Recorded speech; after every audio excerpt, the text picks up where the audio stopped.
প্রখ্যাত বলিউড প্লেব্যাক শিল্পী ও অসমীয়া গায়ক জুবিন গর্গ মারা গেছেন। সিঙ্গাপুরে স্কুবা ড্রাইভিংয়ের সময় এক মর্মান্তিক দুর্ঘটনায় প্রাণ হারান তিনি। 52 বছর বয়সী এই শিল্পী নর্থ ইস্ট ইন্ডিয়া ফেস্টিভ্যালে যোগ দিতে সিঙ্গাপুরে গিয়েছিলেন। সেখানে তার সঙ্গীত পরিবেশনার কথাও ছিল।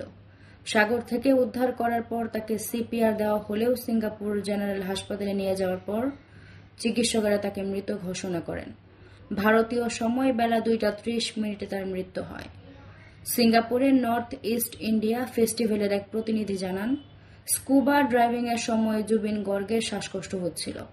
ফেস্টিভ্যালের প্রতিনিধি অনুজ কুমার বড়ুয়া বলেন, অত্যন্ত দুঃখের সঙ্গে জানাচ্ছি যে জুবিন গর্গের মৃত্যুর খবর আমরা নিশ্চিত করেছি।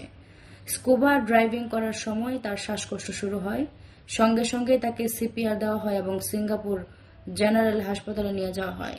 তাকে বাঁচানোর সব চেষ্টা সত্ত্বেও তিনি আইসিইউতেই মারা যান।